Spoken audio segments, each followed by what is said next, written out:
હવે મિત્રો આપણે પ્રશ્ન જોવાનો છે માનવ મગજ ચેતાતંત્ર એનું પણ નિયંત્રણ જેના વડે થાય છે, જે મુખ્ય ભાગ છે આપણા શરીરનો, કહેવાય ને કે આપણા બોડીની અંદર આવેલું મુખ્ય અંગ કે જેના વડે આપણા શરીરની કોઈ પણ ક્રિયા શક્ય જ નથી, એવા માનવ મગજનો આપણે અભ્યાસ કરવાનો છે. મિત્રો અહીંયા આગળ એક માનવ મગજ તમને લોકોને એક આકૃતિ દર્શાવેલી છે.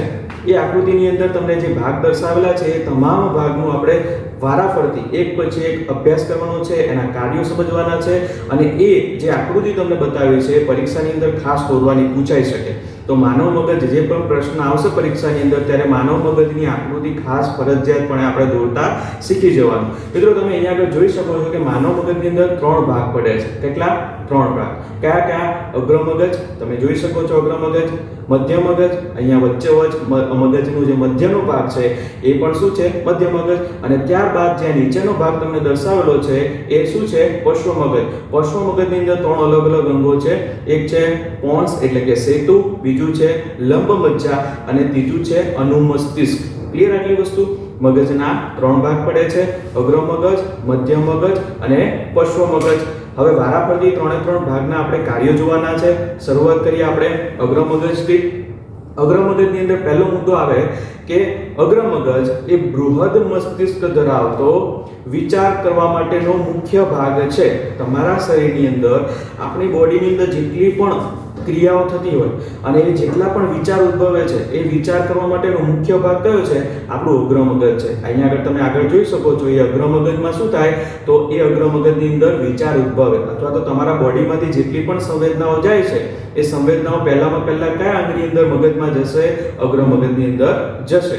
તો અગ્ર મગજ બૃહદ મસ્તિષ્ક ધરાવતો. કેમ બૃહદ મસ્તિષ્ક? અહીંયા ઉપર તમે જોઈ શકો છો આ જે ભાગ છે એ બૃહદ મસ્તિષ્ક છે. બૃહદ મસ્તિષ્ક એટલે બીજું કાંઈ નહીં, તમારું મોટું મગજ.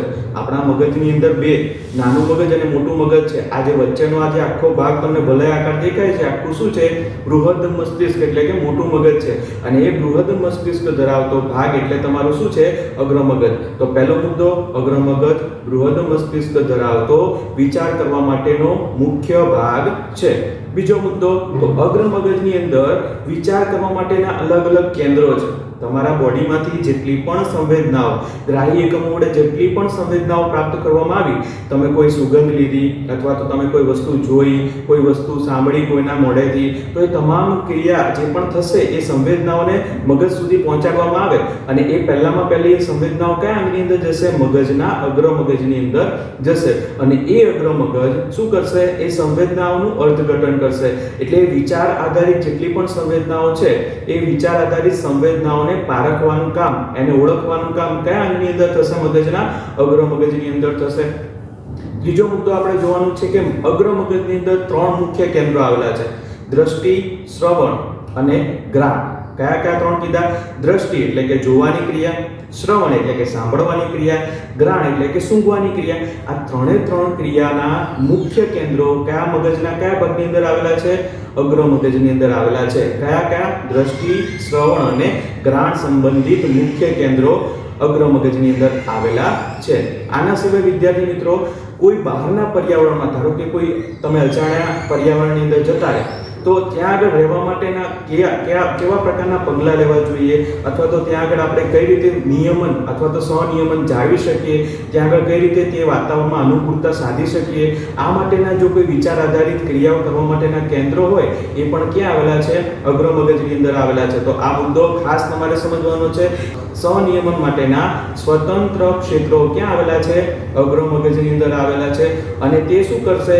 સ્વનિયમન માટેના સ્વતંત્ર ક્ષેત્રો કે બોડીમાંથી જેટલી પણ સંવેદના આવી એ સંવેદના તેમજ આપણા બોડીની અંદર, આપણા મગજની અંદર જે પણ સંવેદના સંગ્રહ પામેલી છે, જે પણ સંવેદના, તમને ખ્યાલ હશે કે તમને બાળપણના અમુક પ્રસંગો તમને યાદ હશે અથવા તો તમે જે ભણો છો એ તમને યાદ રહી જાય છે. આ બધી જે યાદ રાખવાની ક્રિયા થાય છે અથવા તો જે યાદ રાખવા માટેના સ્ટોરેજ એરિયા છે એ પણ ક્યાં આવેલા છે?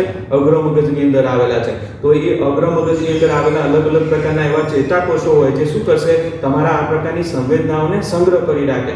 તો સ્વનિયમન માટેના સ્વતંત્ર ક્ષેત્રો શું કરશે? અલગ અલગ પ્રકારની સંવેદના પ્રાપ્ત કરશે અને ત્યારબાદ એ જે પણ સંવેદના પ્રાપ્ત કરી એ સંવેદના અને તમારા મગજની અંદર જે સ્ટોર થયેલી, જે સંગ્રહાયેલી સંવેદનાઓ છે તે વચ્ચે બંને વચ્ચે સંકલન કરી અને બંનેનું અર્થઘટન કરશે. સમજો કે કોઈ વસ્તુ, કોઈ ધારો કે તમે સાયકલ ચલાવતા હો, વચ્ચે પથ્થર આવી ગયો, તમારું બેલેન્સ ડગમગી ગયું, બરાબર. તો હવે ત્યાં આગળ બેલેન્સ કઈ રીતે રાખવું એ તમને ખ્યાલ નહોતો, બરાબર. અનુભવથી તમને ખબર પડી. તો હવે જેવો અનુભવ એક વખત થયો એટલે તમારું મગજ શું કરશે, એને સેવ કરી લેશે મગજના અગ્રભાગની અંદર. સેવ કરી લીધા બાદ ધારો કે ફરીથી સાયકલ ચલાવતી વખત પથ્થર આવશે તો એને ખબર હશે, એ જેવી સંવેદના અગ્ર મગજમાં જશે તરત જ એ સંવેદનાનું અર્થઘટન કરવામાં આવશે. ક્યાં આગળ? આ સંનિયમન સ્વતંત્ર ક્ષેત્રોની અંદર. અને એનું અર્થઘટન કર્યા બાદ જો આવી કોઈ અર્થઘટન વાળી કોઈ સંવેદના પહેલેથી તમારા મગજની અંદર સ્ટોર હશે, એનું સંકલન કરી અને એક શું કરવામાં આવશે, નિર્ણય લેવામાં આવશે અને ત્યારબાદ એ નિર્ણયને તમારા ચાલક અંગ સુધી પહોંચાડવામાં આવે. આ તમામ ક્રિયા ક્યાં થાય છે? અગ્ર મગજની અંદર થાય છે. તો આ મુદ્દો ખાસ, સંનિયમન ધરાવતા સ્વતંત્ર ક્ષેત્રો ક્યાં આવેલા છે? અગ્ર મગજની અંદર આવેલા છે, જે શું કરશે, અલગ અલગ પ્રકારની સંવેદનાઓ પ્રાપ્ત કરી અને મગજની અંદર સંકળાયેલી સંવેદનાઓ વચ્ચે સંકલન કરી અને તેનું અર્થઘટન કરે છે, તેનો વિચાર ક્રિયા કરવા માટે પોતે કાર્ય કરે છે અને એક ચોક્કસ નિર્ણય તૈયાર કરશે. ત્યારબાદનો વિદ્યાર્થીનો મુદ્દો છે કે આપણા શરીરની અંદર આ જે અગ્ર મગજ છે, એ અગ્ર મગજ બીજું શું કાર્ય કરે છે? તો એ અગ્ર મગજની અંદર ઐચ્છિક ક્રિયાઓ માટેના કેન્દ્રો આવેલા છે. કેવી ઐચ્છિક ક્રિયાઓ? જેમ કે લખવું છે, વાંચવું, દોડવું, બરાબર, કૂદવું, ગીત ગાવું, આવા ઐચ્છિક ક્રિયાઓ એટલે કે આપણી ઈચ્છા અનુસાર થતી ક્રિયાઓના પણ કેન્દ્રો ક્યાં આવેલા છે? અગ્ર મગજની અંદર આવેલા છે. લાસ્ટ મુદ્દો, બરાબર, લાસ્ટ મુદ્દો ખાસ સમજવા જેવો છે કે આપણા અગ્ર મગજની અંદર એક વિશિષ્ટીકરણ પામેલું કેન્દ્ર છે. કેવું વિશિષ્ટ કેન્દ્ર આવેલું છે? તો ભૂખ અને તરસ સંબંધિત કેન્દ્ર. તો એ કાર્ય શું કરશે? ભૂખ અને તરસ સંબંધિત કેન્દ્ર આપણા બોડીની અંદર ક્યારે ભૂખ લાગવી, ક્યારે તરસ લાગવી, અથવા તો તરસ લાગ્યા બાદ પાણી પીધું હોય તો એ તરસ તૃપ્ત થઈ જવી, મતલબ કે હવે તરસ્યા નથી, પાણી બરાબર પી લીધું હોય, તો એ નક્કી કોણ કરશે? આપણે નક્કી કરતા નથી. એ માટેના અલગ સ્વતંત્ર કેન્દ્રો ક્યાં આવેલા છે? વિશિષ્ટ કેન્દ્રો આપણા અગ્ર મગજની અંદર આવેલા છે. એ શું કાર્ય કરે? ભૂખ ક્યારે લાગવી, તરસ ક્યારે લાગવી, ભૂખ અથવા તો તરસ લાગ્યા બાદ એ ભૂખ અથવા તો તરસ ક્યારે સંતોષાઈ ગઈ, એ તમામનું નિયંત્રણ અથવા તો એનું સંકલન કોણ કરે છે? આવા ભૂખ અથવા તો તરસ સંબંધિત કેન્દ્રો જે અગ્ર મગજમાં આવેલા છે તે કરે છે. આ તો વાત આપણે વિદ્યાર્થી મિત્રો કરી અગ્ર મગજની. હવે વાત કરવાની છે આપણે મધ્ય મગજની. જોઈ શકો છો આકૃતિમાં આ જે મધ્યનો ભાગ છે એ શું છે? મધ્ય મગજ. તો મધ્ય મગજની અંદર ખાસ યાદ રાખવાનું કે ચતુષ્કાય મગજની અંદર મધ્યમાં આવેલો ભાગ એ શું છે? મધ્ય મગજ છે. મગજનો એટલે કે ચતુષ્કાય મગજનો મધ્યનો ભાગ એને શું કહેવામાં આવે છે? મધ્ય મગજ કહેવામાં આવે છે. મધ્ય મગજનું એક જ કાર્ય છે. કયું કાર્ય છે? તો તે શ્રવણ અને દ્રષ્ટિ સંબંધિત પરાવર્તી ક્રિયાઓ સાથે સંકળાય છે. શ્રવણ અને દ્રષ્ટિ સંબંધિત પરાવર્તી ક્રિયા. સમજો કે શ્રવણ અને દ્રષ્ટિ સંબંધિત પરાવર્તી ક્રિયા એટલે કઈ રીતે સમજાવો? તો શ્રવણ, ધારો કે તમે ચાલતા હોય, ચાલતા ચાલતા ધારો કે તમને કોઈ સિંહનો અથવા તો વાઘનો અવાજ સંભળાયો. હવે એ વાઘનો અથવા તો સિંહનો અવાજ સંભળાવવાની સાથે તમને ખબર પડી જશે કે આ તો વાઘનો અથવા તો સિંહનો અવાજ છે. તરત જ તમે શું કરશો? એક પ્રતિચાર અથવા તો પરાવર્તી ક્રિયા કરશો. એ ક્ષેત્ર છોડીને તમે શું કરશો? દૂર જતા રહેશો. તો આ એક પ્રકારની શ્રવણ સંબંધિત પરાવર્તી ક્રિયા થઈ. હવે એ જ રીતે દ્રષ્ટિ સંબંધિત પરાવર્તી ક્રિયા. સમજો કે ચાલતા હોય સામેથી કોઈ સિંહ અથવા તો વાઘ અથવા તો કોઈ અડકાયું કૂતરું સામેથી આવ્યું, તો તમે શું કરશો? એ દિશામાં આગળ નહીં જાઓ, એનાથી વિરુદ્ધ દિશામાં પાછળ દોડશો. તો આ પરાવર્તી ક્રિયા તરત જ તમે એક નિર્ણય લઈ લેશો. આ નિર્ણય ક્યાં આગળ લેવામાં આવે? તો મધ્ય મગજની અંદર. તો મધ્ય મગજનું ખાસ તમારે કાર્ય યાદ રાખવાનું કે શ્રવણ અને દ્રષ્ટિ સંબંધિત પરાવર્તી ક્રિયા કોના વડે થાય છે? મધ્ય મગજ વડે થાય છે. હવે મિત્રો આપણે આગળ જઈએ પશ્વ મગજ ઉપર. પશ્વ મગજનો ભાગ અમે અહીંયા નીચે જોઈ શકો છો કે મગજનો જે નીચેનો આ ભાગ છે તેની અંદર પશ્વ મગજ આવેલું છે. પશ્વ મગજની અંદર 3 અલગ અલગ અંગો આવેલા હોય. કયા કયા 3 અલગ અલગ અંગો? જેમ કે સેતુ એટલે કે પોન્સ, બીજું છે લંબ મજ્જા અને ત્રીજું છે અનુમસ્તિષ્ક. અનુમસ્તિષ્ક એટલે તમારું નાનું મગજ. આ 3 અંગો ભેગા થઈને શાનું નિર્માણ કરે છે? પશ્વ મગજનું નિર્માણ કરે છે. અગ્ર મગજ જોયું, મધ્ય મગજ જોયું, હવે આપણે શું જોવાનું છે? પશ્વ મગજ. તો પશ્વ મગજની 3 અંગો મેં તમને કયા? પોન્સ એટલે કે સેતુ, લંબ મજ્જા અને બીજું અનુમસ્તિષ્ક. આ ત્રણના અલગ અલગ બેટા કાર્યો છે. ત્રણને તમને સમજાવું કે સેતુ કોને કહેવાય અથવા તો પોન્સ કેને કહેવાય. અહીંયા તમે આકૃતિમાં જોઈ શકો છો પણ એની અંદર ક્લિયર તમને સમજાશે નહીં. પહેલા તો લંબ મજ્જા સમજીએ. લંબ મજ્જા શું કાર્ય કરે છે? લંબ મજ્જા એ તમારા કરોડરજ્જુ, જે પાછળની બાજુએ પૃષ્ઠવંશી પ્રાણીઓમાં કરોડરજ્જુ આવેલી છે, એ કરોડરજ્જુ આપણા પાછળના ભાગમાં છે. એ કરોડરજ્જુ શું કરશે? સંવેદના લઈને આવશે, પણ એને મગજ સુધી તો પહોંચાડવી પડશે, મગજ સાથે કનેક્ટ કરવી પડશે, જોડવી પડશે. એ જોડવાનું કામ કોણ કરે છે? કરોડરજ્જુને મગજ સાથે જોડવાનું કામ કરે છે લંબ મજ્જા. કોણ કરે છે? લંબ મજ્જા. બીજું છે સેતુ. તો સેતુ અથવા તો પોન્સ, અને બીજા શબ્દોમાં કહેવાય છે પોન્સ. એ પોન્સ પણ શું કાર્ય કરે છે?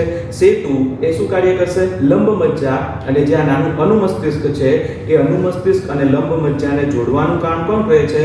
સેતુ કરે છે. હવે મિત્રો આની અંદર પશ્વ મગજની અંદર બે કાર્યો તમારે ખાસ રાખવાના છે. એક છે લંબ મજ્જાનું કાર્ય અને બીજું છે અનુમસ્તિષ્કનું કાર્ય. લંબ મજ્જાનું કાર્ય તમને કહું તો લંબ મજ્જા એ તમારા શરીરની અંદર જે પણ અનૈચ્છિક ક્રિયાઓ છે, અનૈચ્છિક ક્રિયાઓ એટલે કેવી અનૈચ્છિક ક્રિયાઓ? તો અનૈચ્છિક ક્રિયાઓની અંદર તમારે છીંક ખાવી, ઉધરસ ખાવી, બગાસું ખાવું, બરાબર છે, આ અનૈચ્છિક ક્રિયાઓ કહેવાય. અને આવી અનૈચ્છિક ક્રિયાઓ કોના વડે થાય છે? ઉલટી થવી, બરાબર. આ પ્રકારની અનૈચ્છિક ક્રિયાઓ કોના વડે નિયંત્રિત થાય છે? લંબ મજ્જા વડે નિયંત્રિત થાય છે. ત્યારબાદ છે અનુમસ્તિષ્ક. અનુમસ્તિષ્કની અંદર એનાથી સાવ ઉલટું છે. અનુમસ્તિષ્ક ઐચ્છિક ક્રિયાઓ સાથે સંકળાય છે. લંબ મજ્જા અનૈચ્છિક ક્રિયાઓ સાથે સંકળાય છે, જ્યારે આ જે અનુમસ્તિષ્ક છે કોની સાથે સંકળાય છે? ઐચ્છિક ક્રિયાઓ. તો અનુમસ્તિષ્કની અંદર ખાસ યાદ રાખવાનું કે ઐચ્છિક ક્રિયાઓની અંદર પારદર્શિતા લાવે, બરાબર. ચોક્કસ તમને ચોકસાઈ આવી જાય. જેમ કે સાયકલ ચલાવવાની અંદર શરૂઆતની અંદર પડી જતા હોય, પણ ધીમે શીખતા એની અંદર ચોકસાઈ આવી જાય છે. તો એ કોના વડે લાવવામાં આવે છે? અનુમસ્તિષ્ક વડે. એનું નિયંત્રણ કોણ કરશે?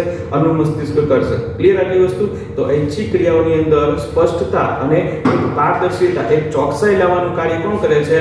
અનુમસ્તિષ્ક કરે છે. તો મિત્રો અહીંયા આગળ આપણે ચોક્કસ પ્રકારના ત્રણ ભાગો સમજી લીધા. એના કાર્યો પણ મેં તમને સમજાવ્યા. શરૂઆત આપણે કરી હતી અગ્રમગજથી. અગ્રમગજની અંદર તમને બધાને ખ્યાલ છે કે બૃહદ મસ્તિષ્ક ધરાવતો શું છે? વિચાર ક્રિયા માટેનો મુખ્ય ભાગ છે. બીજો મુદ્દો એની અંદર શું હતો? અગ્રમગજની અંદર કે તે શું કરે છે? સંવેદનાઓ, અલગ અલગ સંવેદનાઓને આપણા શરીરમાંથી એકઠી કરીને ક્યાં મોકલે છે? મગજની અંદર મોકલે છે. ત્રણ મુખ્ય કેન્દ્રો અગ્રમગજની અંદર આવેલા છે: દ્રષ્ટિ, શ્રવણ અને ઘ્રાણ સંબંધિત. ત્યારબાદ હતો સ્વનિયમન માટેના સ્વતંત્ર ક્ષેત્રો આવેલા છે, અને તે શું કાર્ય કરે છે? જે પણ સંવેદના હોય એ સંવેદના અલગ અલગ સંવેદનાગ્રાહી એકમોથી પ્રાપ્ત કરી અને આપણા મગજની અંદર સચવાયેલી જે પણ સ્મૃતિઓ છે અથવા તો જે સંવેદનાઓ છે તેની સાથે સંકલન કરી અને એનું માહિતીનું શું કરે છે? અર્થઘટન કરે છે. ત્યારબાદ ચોક્કસ શું કરે છે? નિર્ણય લે છે. અગ્રમગજ ઐચ્છિક ક્રિયાઓનું પણ નિયંત્રણ કરે છે. અને છેલ્લો મુદ્દો હતો કે અગ્રમગજમાં ભૂખ અને તરસ સંબંધિત કેન્દ્રો પણ આવેલા છે. ત્યારબાદ મધ્ય મગજની અંદર શું આપણે સમજ્યા હતા કે ચતુષ્કાય મગજનો મધ્ય ભાગ છે. એક જ કાર્ય આપણે યાદ રાખવાનું કે મધ્ય મગજ વડે દ્રષ્ટિ અને શ્રવણ સંબંધિત પરાવર્તિત ક્રિયાઓ કરવામાં આવે છે. અને ત્યારબાદ પશ્વ મગજની અંદર ત્રણ અંગો યાદ રાખવાના. કયા? લંબ મજ્જા, પોન્સ એટલે કે સેતુ અને અનુમસ્તિષ્ક. આ ત્રણના કાર્યો આપણે સમજી લીધા હતા કે પોન્સ શું કાર્ય કરે છે? સેતુ, લંબ મજ્જા અને અનુમસ્તિષ્કને જોડવાનું કાર્ય કરે છે, બરાબર છે. લંબ મજ્જા શું કાર્ય કરે છે? તો કરોડરજ્જુ અને મગજને જોડવાનું કાર્ય કરે છે. અને અનુમસ્તિષ્ક એ તમારું શું છે? નાનું મગજ. લંબ મજ્જાનું કાર્ય બીજું શું છે? તો તે અનૈચ્છિક ક્રિયાઓનું નિયંત્રણ કરે છે. કઈ અનૈચ્છિક ક્રિયાઓ? છીંક ખાવી, ઉધરસ ખાવી, બગાસું ખાવું, બરાબર છે, અથવા તો ઉલટી થઈ જવી. આ તમામ ક્રિયાઓનું નિયંત્રણ લંબ મજ્જા વડે થાય છે. જ્યારે આપણા શરીરની અંદર અનુમસ્તિષ્ક શું કરે છે? તો એ ઐચ્છિક ક્રિયાઓની અંદર ચોકસાઈ લાવવાનું કાર્ય કરે છે. લખવું, વાંચવું, દોડવું, આ જે ચોકસાઈ વાળા કાર્ય આપણે કરી શકીએ છીએ કોના વડે થાય છે? અનુમસ્તિષ્ક વડે થાય છે. હવે મિત્રો ખાસ એક છે એના પછીનો એક આની સાથે સંકળાયેલો પ્રશ્ન છે કે આ જે મધ્યવર્તી ચેતાતંત્ર છે અથવા તો મધ્યસ્થ ચેતાતંત્ર છે એ કઈ રીતે રક્ષાયેલું છે? મગજ અને કરોડરજ્જુ મધ્યસ્થ ચેતાતંત્રના ભાગ છે એ કઈ રીતે રક્ષાયેલા છે? કારણ કે એના વડે આખા શરીરનું નિયંત્રણ થાય છે. એનું રક્ષણ પણ થવું જોઈએ. તો ખાસ બેટા સમજવાનું, અહીંયા આગળ આકૃતિમાં તમે જોઈ શકો છો કે મગજ એ આ મસ્તક નામની ખોપરી, જે આપણા ઉપરનું જે પડ છે એ મજબૂતાઈ કોના લીધે છે? મસ્તક નામની ખોપરીનો ભાગ આવેલો છે, એક અસ્થિમય ભાગ છે, અને એની અંદર આપણું મગજ શું થઈ ગયું છે? સચવાયેલું છે. પરંતુ એનાથી આપણે સંતોષ ના થાય, કારણ કે મગજની અંદર તમને જે વલયાકાર ભાગ છે એ શું છે? એક પ્રકારના ચેતાકોષો છે, અને એકદમ કોમળ પ્રકારના ચેતાકોષો હોય. હવે એમ કંઈ ખુલ્લા તો મૂકી ન દેવાય. તો એના માટે ભગવાને મગજની અંદરના ભાગની અંદર એક પ્રકારનું પ્રવાહી આપણને આપેલું છે અને એ પ્રવાહીનું નામ છે મસ્તિષ્ક મેરુજળ. ફરીથી બોલું છું, મસ્તિષ્ક મેરુજળ. એ શું કાર્ય કરશે? એ પ્રવાહી તમારા મગજને હલનચલન, જ્યારે આપણે દોડતા હોઈએ, કૂદતા હોઈએ, ઊંધા થઈ જાઓ તમે તો પણ મગજ એ ચોક્કસ રીતે કાર્ય કરી શકે છે. એમાં કોઈ વિલંબ આવતો નથી. અત્યારે ઇન્ટરનેટનો ઉપયોગ તમે કરતા હશો, કદાચ ઇન્ટરનેટ ચોંટી જાય પણ મગજ આપણું ચોંટતું નથી. એ કોના લીધે શક્ય બને છે? આ મસ્તિષ્ક મેરુજળના લીધે. એ પ્રવાહીની અંદર ચોક્કસ એ શું થાય? મગજના અંદરના વલયાકાર ભાગ એ પોતે તરલતા, એટલે કે અંદરની બાજુ તરતા રહે પણ એને કોઈ ડેમેજ થવા દેતા નથી. તો મગજ એ મસ્તિષ્ક એટલે કે તમારી ખોપરીના ભાગની અંદર, મસ્તકની ખોપરીમાં ભાગમાં સચવાયેલું છે અને એની અંદર બીજું શું આવેલું છે? મસ્તિષ્ક મેરુજળ નામનું પ્રવાહી આવેલું છે જે એનું શું કરે છે? રક્ષણ કરે છે. આ તો મસ્તક મગજની વાત થઈ. ત્યારબાદ કરોડરજ્જુ. તો આપણા શરીરની અંદર જે કરોડ સ્તંભ છે, અહીંયા આગળ તમને આકૃતિ મેં તમને બતાવી છે. આકૃતિની અંદર તમે જોશો તો આખી કરોડ સ્તંભ છે અને કરોડ સ્તંભની અંદર વચ્ચેનો જે મધ્યનો ભાગ છે એ પોલાણવાળા ભાગની અંદર સુરક્ષિત રીતે સચવાયેલું શું આવેલું હોય છે? કરોડરજ્જુ આવેલું હોય છે. અને કરોડરજ્જુ એક પ્રકારનું કહેવાય ને કે કુમળું અને એકદમ નરમ દોરડું છે જે મગજની સંવેદનાઓ ત્યાં સુધી પહોંચાડતી હોય છે. ચેતાપેશીઓ અંદર આવેલી હોય અને એને રક્ષણ કરવાનું કામ કોણ કરે છે? આ કરોડ સ્તંભ કરે છે. કરોડ સ્તંભની વચ્ચે આવેલો જે વચ્ચેનો પોલાણનો ભાગ છે એની અંદર આ કરોડરજ્જુ સચવાઈ જાય. તો મધ્ય સ્થિતાતંત્રનું રક્ષણ આ પ્રકારે થયેલું છે કે મગજ એ મસ્તક એટલે કે ખોપરીના અંદરના ભાગની અંદર સચવાયેલું છે, તેમજ એની અંદર આવેલા જે વલયાકાર ભાગ છે એને સાચવવા માટે ચોક્કસ પ્રવાહી આવેલું છે જેને કહેવામાં આવે છે મસ્તિષ્ક મેરુજળ. અને ત્યારબાદ કરોડરજ્જુ. કરોડરજ્જુનું રક્ષણનું કાર્ય કોણ કરે છે? કરોડ સ્તંભ. કરોડ સ્તંભની વચ્ચે આવેલું જે પોલાણ છે એ પોલાણના ભાગની અંદર કરોડરજ્જુ આપણી સચવાયેલી છે. ધન્યવાદ. હરિઓમ.